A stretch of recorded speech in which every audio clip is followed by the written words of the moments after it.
esclarecer depois, Rodrigo. Eu fico enchendo o saco dele via WhatsApp durante o jogo. Ô, tá louco? Isso aí, né? Mas eu já acertei. Vou pra cabine. Botar os tenores aqui para participar do troca. Vamos ver se eles já estão prontos lá. Muito bem. Jader, Lédio Carmona, Mito / Monstro e Ricardinho. Fala, Jader! Rodrigão, um grande abraço para você. Estamos aqui que nem o ataque do Flamengo, atacando em todas as frentes, né? No Globoesporte.com, ao mesmo tempo com vocês aí no Troca de Passes, para falar de fato sobre essa vitória. Eu sei que o Sal vai participar para nos contar o que foi esse mundo à parte, né, de confusões, em especial no primeiro tempo. Mas se a gente for analisar a bola, o jogo é atípico, tudo bem, em virtude de todas as circunstâncias, as expulsões. Mas chama a atenção o fato de que esse Flamengo, não é, Lédio e Ricardinho, ele continua com todo esse apetite, ele continua com todo esse ímpeto, ele quer quebrar marcas e números nessa temporada e fez mais uma vítima diante de mais de 60 mil pessoas de novo aqui no Maracanã, né? Exatamente. Olá, amigos. 8 vitórias seguidas do Flamengo. Acabou a minissérie de 4 capítulos entre Flamengo e Internacional. Acabou hoje a minissérie, rápida, e o Flamengo levou a vantagem com muita contundência nessa minissérie.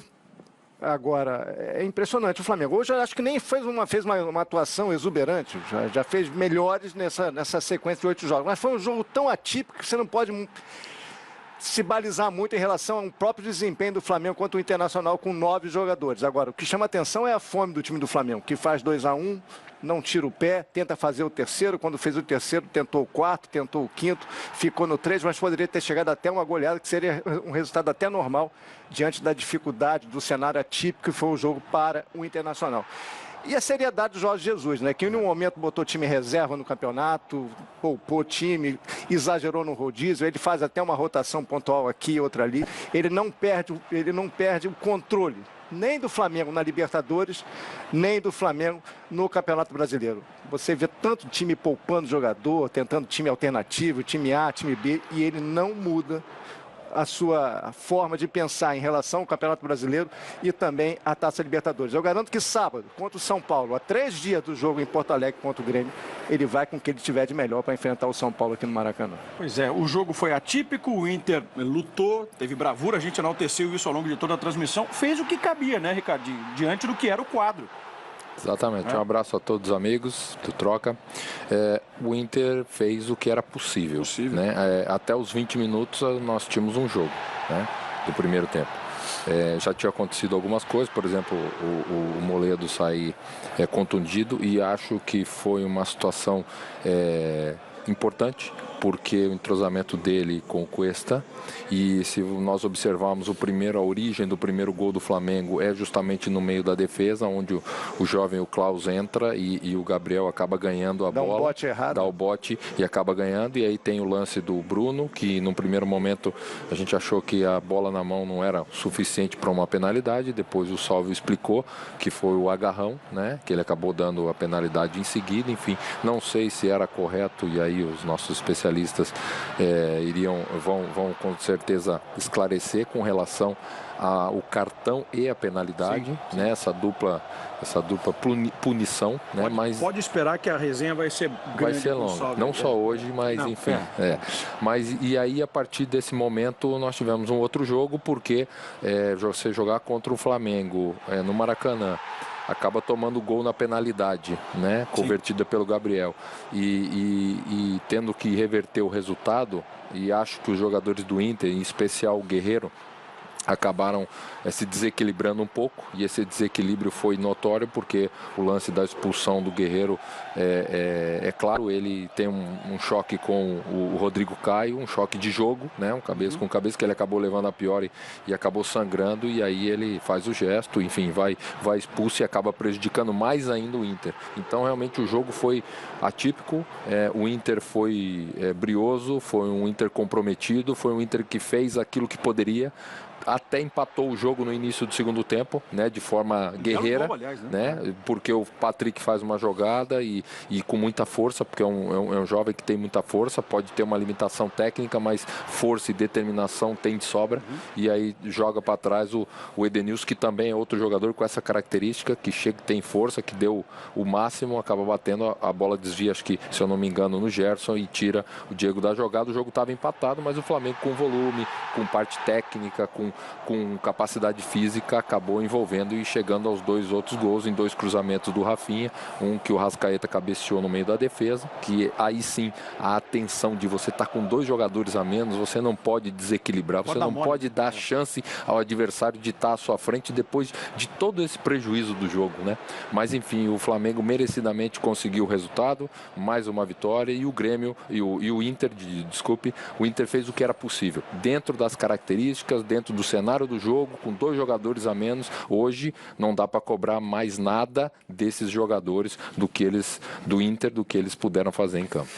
Só tentando situar um pouquinho o jogo, quando estava 11 contra 11. Quando estava 11 contra 11, o Inter jogava muito atrás da linha da bola, muito fechado, né? Eu não gostei, inclusive, da escalação do Odair Helma. Ele abriu mão de atacante, botou mais um jogador de meio campo. Tirou o Wellington Silva e colocou o Nonato. E a torcida do Inter perigava ver de novo um Inter muito encurralado no 11 contra 11, que provavelmente levaria o Flamengo também a uma vitória em circunstâncias normais. A não ser que o Inter mudasse muito o panorama daqueles 20 primeiros minutos até a expulsão do Bruno. Depois acabou o jogo ficou atípico, ficou difícil de você analisar com um pouco mais de racionalidade, pensando na situação do Internacional. E sobre o Guerreiro, um jogador do tamanho dele, da estatura dele, do peso, do valor, da experiência, não pode ter um comportamento daquele, dar um chilique daquele no final do primeiro tempo, num lance absolutamente normal, como o Sálvio disse e ainda voltará a dizer aqui no troca de passe. Foi um lance absolutamente normal, corriqueiro, com o Rodrigo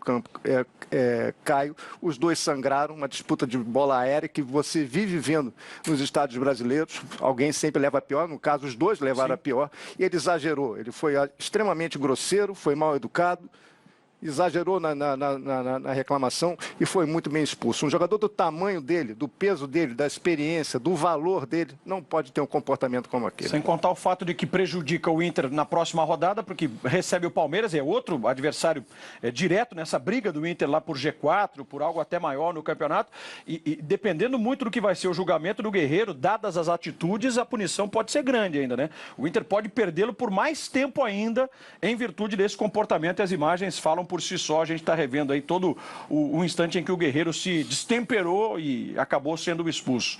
Agora, Rodrigo e amigos, chama a atenção o fato desse Flamengo, né? Engatar uma 8ª vitória consecutiva, algo que o Cruzeiro tinha conquistado em 2003 e 2013. Então, esse Flamengo também passa a ter esse número impressionante de uma sequência de vitórias ao longo de um campeonato brasileiro só. 48 pontos, 47 gols, sendo que 76% e meio destes gols pelo trio Bruno Henrique, Gabriel e Arrascaeta, que de novo deu as caras, culminando com esses 3-1 diante do Inter aqui. Então, já que o Sálvio foi citado várias vezes, Juizão, ajuda aí a... Trabalhou, hein? Trabalhou. Mas eu acho importante o que o Ricardinho colocou, e vale a pena a gente destacar, Grafite, é o seguinte: houve uma mudança realmente na regra, e eu queria destacar o seguinte: quem sugeriu essa mudança foi o Cafu, o capitão Cafu, que sugeriu essa mudança, por entender 3 punições na mesma jogada. Os goleiros cometiam pênalti, era expulso, ficava fora do jogo e fora do próximo jogo. E ainda tinha o pênalti. E a maioria das vezes era convertido em pênalti. E aí que houve essa mudança na regra, cartão vermelho ou não cartão vermelho. E aí a FIFA, na proposta do Cafu, na discussão, a International Board, pegou e colocou o seguinte: é justo mudar e não punir tanto, tirar o cartão vermelho, desde que dispute a bola, seja uma disputa de bola. O goleiro vai ser driblado e comete o pênalti. Esse sim não merece o cartão vermelho. Tem jeito. E aí a FIFA colocou como exclusão: mão na bola ou agarrão, mantém o cartão vermelho, porque não é disputar a bola, é uma atitude antiesportiva, não faz parte do jogo. Então, assim, eu até na transmissão achei que o Luiz Flávio tinha marcado o pênalti no braço. Eu vi. Achei. Isso dentro ou fora da área, né, Saulo? Não. Se é pênalti, disputando a bola, não tem o cartão vermelho. Se é falta, Se é fora da área, mantém o cartão vermelho, se é oportunidade clara de gol. Sim. Porque não vai ter... Assim, o cartão vermelho é por impedir o gol. Como a maioria das vezes Aí é dentro ou fora da área. cobra o pênalti e faz o gol, aí tirou o cartão vermelho porque não impediu o gol. É. Né? Então, assim, a estatística comprova. E aí tá esse agarrão, ó. Esse agarrão do Bruno, por ele agarrar e o Luiz Flávio marcando o pênalti pelo agarrão, é para cartão vermelho. O Lédio destacou na transmissão, né? Então, mas o Gabigol, quando levanta os braços, ele levanta os braços por causa da mão, né? Ele mesmo já nem estava mais grilado com o agarrão. Ele não leva vantagem no agarrão. Então, esse é um ponto importante. Porque se o seu zagueiro não tropeça no goleiro, o Gabriel faria o gol. É importante... Pode, Grafite, você que é o dono do negócio. pode. Não, Grafite, é importante, ó. Nesse momento está lá o Luiz Flávio, e aí quando tem a disputa, até soltando o lance para a gente dar uma olhada, ó. Esse é o ponto de contato do Bruno. Olha lá.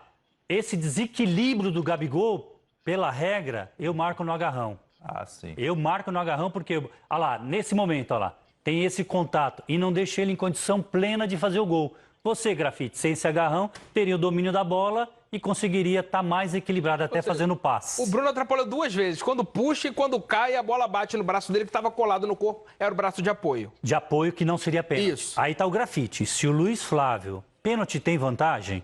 Tem. 99% das vezes o árbitro não deve dar. Na regra não proíbe dar a vantagem. Só que a vantagem no pênalti tem que ser aquela vantagem. Sem o Bruno, sem o gol, a bola entrando. E não é o caso, Grafite. Assim, o fato do Bruno ter esse contato com o Gabigol o desequilibra e não deixa em condições plenas de fazer o gol. Independente da condição técnica do jogador, você, o Gabigol, conseguiria fazer. Mas esse contato o desequilibra. E aí você tem que marcar. Se o Luiz Flávio deu a vantagem por entender, ó, essa ação é faltosa. Essa ação do Bruno é uma ação faltosa. E aí eu marcaria o pênalti nesta ação. E aí tá o que o Rodrigo falou. Chutou. Se desse a vantagem, que para mim não deve dar nessa situação, para mim não deve dar.